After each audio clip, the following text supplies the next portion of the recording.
नमस्कार। आज हम चौथा अध्याय शुरू कर रहे हैं। ओम श्री परमात्मने नमः।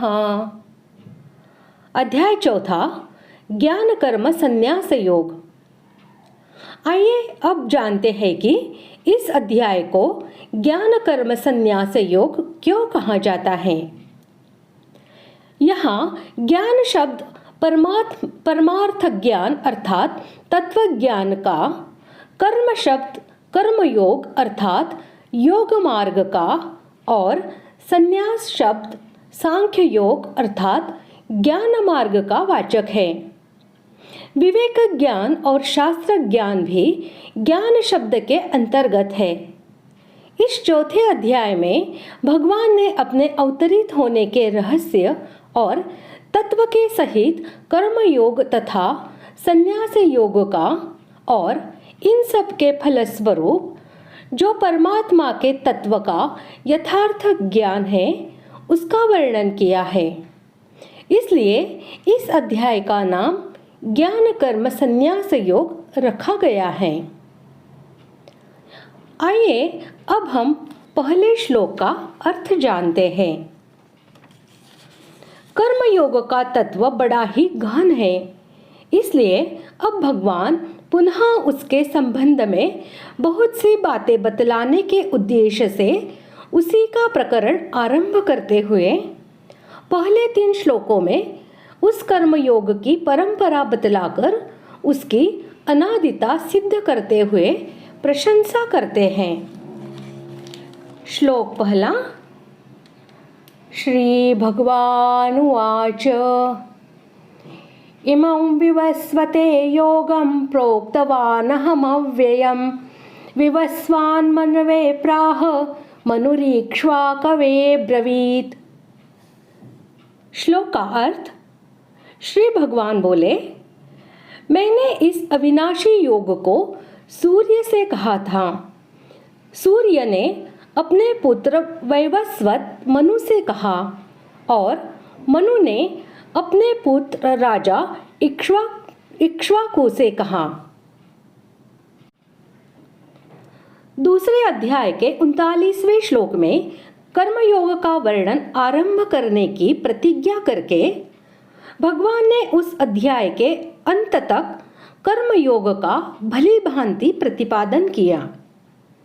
इसके बाद तीसरे अध्याय में अर्जुन के पूछने पर कर्म करने की आवश्यकता में बहुत सी युक्तियां बतलाकर 30वें श्लोक में उन्हें भक्ति सहित कर्म योग के अनुसार युद्ध करने के लिए आज्ञा दी और इस कर्म योग में मन को वश में करना बहुत आवश्यक समझकर अध्याय के अंत में भी बुद्धि द्वारा मन को वश में करके कामरूप शत्रु को मारने के लिए कहा। इससे मालूम होता है कि तीसरे अध्याय के अंत तक प्रायः कर्मयोग का ही अंग प्रत्यंगों सहित प्रतिपादन किया गया है और इमम पद जिसका प्रकरण चल रहा हो उसी का वाचक होना चाहिए। इसलिए यह समझना चाहिए कि यहाँ इमम विशेषण के सहित योगम पद कर्मयोग का ही वाचक है।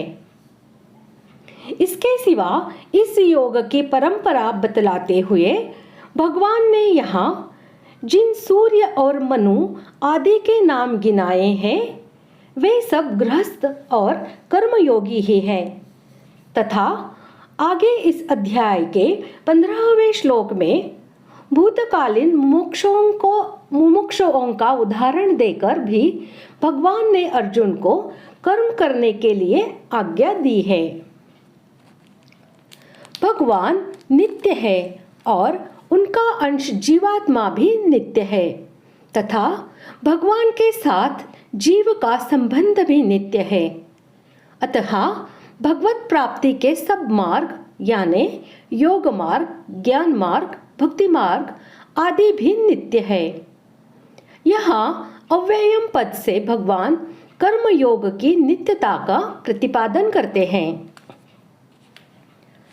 सृष्टि में सूर्य सबके आदि है सृष्टि की रचना के समय भी सूर्य जैसे पूर्वकल्प में थे वैसे ही प्रकट हुए। उन सूर्य को भगवान ने अविनाशी कर्म योग का उपदेश दिया। इससे सिद्ध हुआ कि भगवान सबके आदि गुरु है और साथ ही कर्म योग भी अनादि है। भगवान अर्जुन से मानो यह कहते हैं कि मैं तुम्हें जो कर्म योग की बात बता रहा हूँ वह कोई आज की नई बात नहीं है। जो योग सृष्टि के आदि से अर्थात सदा से है उसी योग की बात मैं तुम्हें बता रहा हूँ।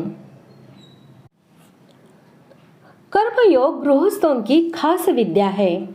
ब्रह्मचर्य, गृहस्थ, वानप्रस्थ और संन्यास इन चारों आश्रमों में गृहस्थ आश्रम ही मुख्य है, क्योंकि गृहस्थ आश्रम से ही अन्य आश्रम बनते और पलते हैं।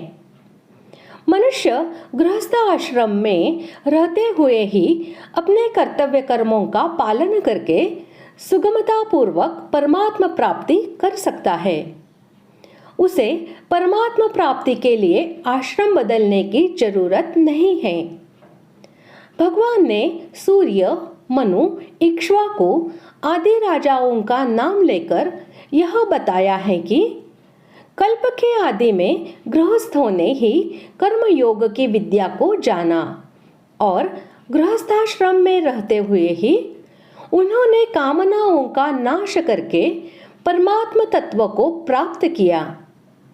स्वयं भगवान श्री कृष्ण और अर्जुन भी गृहस्थ थे। इसलिए भगवान अर्जुन के माध्यम से मानो संपूर्ण गृहस्थों को सावधान करते हैं कि तुम लोग अपने घर की विद्या कर्मयोग का पालन करके घर में रहते हुए ही परमात्मा को प्राप्त कर सकते हो। तुम्हें दूसरी जगह जाने की जरूरत नहीं है। इस प्रकार आज हमने पहले श्लोक का अर्थ जान लिया है। अगले भाग में जानते हैं दूसरे श्लोक का अर्थ। धन्यवाद।